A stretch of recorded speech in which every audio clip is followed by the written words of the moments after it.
ഒരു മിനിറ്റിൽ 5 ക്വസ്റ്റ്യൻ പഠിക്കാം.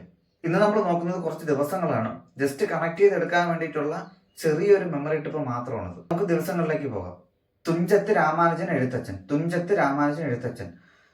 ഈ തുഞ്ചത്ത് രാമാനുജൻ എഴുത്തച്ഛൻ്റെ ഡേറ്റ്, അതായത് ജനിച്ചതും മരിച്ചതുമായിട്ടുള്ള വർഷം കറക്റ്റായിട്ട് കണ്ടുപിടിച്ചിട്ടില്ല. അപ്പോൾ സ്മൃതി ദിനം ആയിട്ടാണ് ആഘോഷിക്കുന്നത്, സ്മൃതി ദിനം. അപ്പോൾ തുഞ്ചത്ത് എഴുത്തച്ഛൻ, തുഞ്ചത്താണ്. തുഞ്ചത്ത് എന്ന് പറയുന്നത് അങ്ങ് അറ്റത്താണ്. തുഞ്ചത്ത് എന്ന് പറയുന്നത് അങ്ങ് അറ്റത്താണ് നിൽക്കുന്നത്. അപ്പോൾ ഈ തുഞ്ചത്ത് അങ്ങ് അറ്റത്ത് നിൽക്കുമ്പം വർഷത്തിന്റെ ഏറ്റവും അവസാനം ഏതാണ്? വർഷത്തിന്റെ ഏറ്റവും അവസാനം എന്ന് പറയുന്നത് ഡിസംബർ 31. തുഞ്ചത്ത് അറ്റത്ത് അവസാനം ഡിസംബർ 31 തുഞ്ചൻ സ്മൃതി ദിനം എന്ന് പറയുന്നത്, തുഞ്ചൻ സ്മൃതി ദിനം. അടുത്തത് വന്നിട്ട് കുഞ്ചൻ നമ്പ്യാരുടെ ജന്മദിനമാണ്, കുഞ്ചൻ നമ്പ്യാരുടെ ജന്മദിനം. അപ്പൊ കുഞ്ചൻ നമ്പ്യാരുടെ പാട്ട് എന്ന് പറയുമ്പോഴത്തേക്ക് നമുക്ക് പെട്ടെന്ന് നമ്മുടെ മനസ്സിലോട്ട് വരുന്നത് എന്താണ്? കുഞ്ചിയമ്മയ്ക്ക് 5 മക്കളാണ്, അഞ്ചാമനോമന കുഞ്ചുവാണ് എന്നൊക്കെ ഉള്ള ആ ഒരു പാട്ടാണ് വരുന്നത്. അപ്പൊ ഈ 5, അതായത് 5ന്റെ കളികളാണ്. കുഞ്ചിയമ്മയ്ക്ക് 5, അങ്ങനെ പഞ്ച്, ആ ഒരു 5ന്റെ പഞ്ചാണ് അവിടെ നടക്കുന്നത്. അപ്പൊ ആ ഒരു 5 എന്ന് പറയുന്നത് 5 മെയ് 5.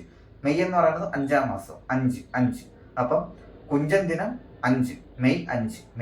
നമ്മൾ ആത്മഹത്യ ചെയ്യാൻ പോവാണ്. അപ്പൊ ആത്മഹത്യ ചെയ്യാൻ പല വഴികളുണ്ട്.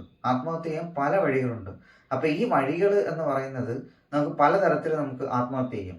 അതായത് ഞാൻ കണ്ടുപിടിക്കുന്ന രീതി എന്ന് പറഞ്ഞാൽ സെപ്റ്റിക് ടാങ്കിൽ ചാടി ആത്മഹത്യ ചെയ്യുക. അപ്പോൾ സെപ്റ്റിക് ടാങ്കിൽ ചാടി ആത്മഹത്യ ചെയ്യുമ്പോൾ എന്ത് പറ്റും? പൊത്തവും എന്നും പറഞ്ഞ് സെപ്റ്റിക് ടാങ്കിൽ വന്ന് വീഴും. പൊത്തവും എന്നും പറഞ്ഞാണ് സെപ്റ്റിക് ടാങ്കിൽ വന്ന് വീഴണം. അപ്പോൾ സെപ്റ്റംബർ 10 ആത്മഹത്യാ ദിനം, ലോക ആത്മഹത്യാ ദിനം സെപ്റ്റംബർ 10. ഇത് ജസ്റ്റ് കണക്ട് ചെയ്തെടുക്കാൻ വേണ്ടിയിട്ടുള്ളതാണ്. ആത്മഹത്യ ചെയ്യുന്നത് സെപ്റ്റിക് ടാങ്കിൽ പൊത്തവും എന്ന് വന്ന് വീഴുന്നു. സെപ്റ്റംബർ 10 ലോക ആത്മഹത്യാ ദിനം. അപ്പൊ സെപ്റ്റംബർ 10 ആത്മഹത്യാ ദിനം, ലോക ആത്മഹത്യാ ദിനം. അപ്പൊ അതിനെ നമുക്കൊന്ന് ജസ്റ്റ് കണക്ട് ചെയ്തെടുക്കാം. ഈ സെപ്റ്റിക് ടാങ്ക് നമുക്ക് കെട്ടണമെങ്കിലും എന്ത് വേണം? ഒരു എഞ്ചിനീയർ ആയിരിക്കണം.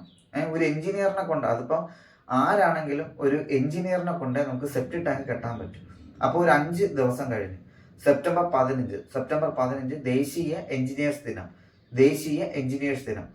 ശരിക്കും എഞ്ചിനീയേഴ്സ് ദിനം എന്ന് പറയുന്നത് വിശ്വേശ്വരയ്യയുടെ ജന്മദിനമാണ്. ഇത് വിശ്വേശ്വരയ്യനെ ജസ്റ്റ് കളിയാക്കാനോ വേറെ ഒന്നിനും വേണ്ടിയിട്ടല്ല, ജസ്റ്റ് നമ്മുടെ മെമ്മറിയിൽ കിട്ടുക എന്നുള്ളൊരു ഉദ്ദേശത്തിന് വേണ്ടി മാത്രമാണ് ഞാൻ ഈ പറയുന്ന സെപ്റ്റംബർ 15 എഞ്ചിനീയേഴ്സ് ഡേ, വിശ്വേശ്വരയ്യയുടെ ജന്മദിനം.